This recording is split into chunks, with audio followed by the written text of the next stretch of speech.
This is Dying Dar's Way, Radically Real Spiels on the End of Life.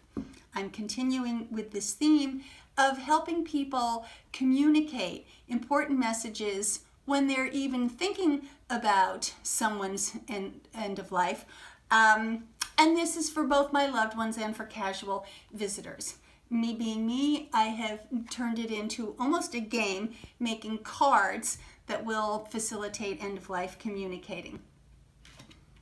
This is a message to you from the Dorothy of October 2019. I'm making anticipatory communicating cards. As I feel more losses and worry that I will not be the person I want to be on the day that you read this, I decided to write while I still feel like Dorothy. Please go through the cards, take what you like, and leave the rest. Then when people come to visit me, they get to read this just in case I'm not feeling well to talk. Here's something that I want you to know about lung cancer. Lung cancer commonly metastasizes to the brain, the adrenal glands, the liver, and the bone. The first three come with potentially major mood and personality changes. Bone metastasize equals a lot of pain.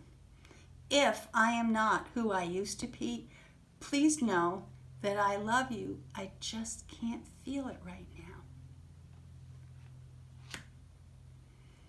This one, I want my children to carry this with them forever. I believe that love and forgiveness are time travelers. Leave the card, but take the message that my love and forgiveness are already in the future. This is what scares me. As I become weaker, I'm concerned my personality will break down. If it's metastatic to the brain, we're going to see some deterioration, very serious deterioration in my ability to interact with people. And these are the things that scare me most. Becoming mean. I don't want to become mean. Judging people. I've struggled every day to learn how to not judge people. And unfinished business. And I think a lot of the unfinished business comes because we are not having authentic conversations all along the way.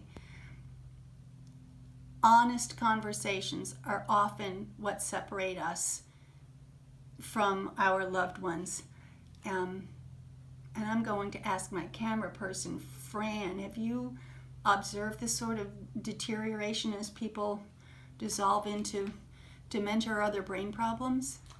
I have a very good friend who got early onset dementia, early being in her early 60s.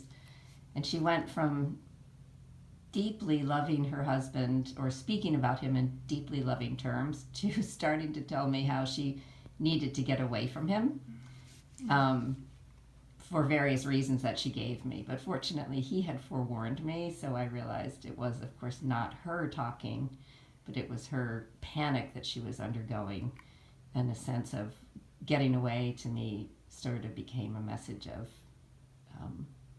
escape rather than an admission or the idea that she didn't love him still deeply at some level, even if she couldn't feel it at the moment. Right. Well, I'm hearing that we just mustn't take things personally. When a person is really deteriorating, we just can't take it personally anymore. So your friend had a very level response to a situation that could have been horrible if he'd actually heard the content of her messages instead of understanding it in the context of her medical situation. Unless brain metastases have forced personality changes, assume that my internal German is still in charge at all times. Let me do what I can do for myself. Assume that I aspire to my greatest poise and competence. And I'm going to add one more ad lib that I just thought of. my mother raised me on, sit up straight, Dorothy. And I find even when the pain is really quite distracting, that voice of my mother transcends strength and puts me into willpower to sit up straight. I love you.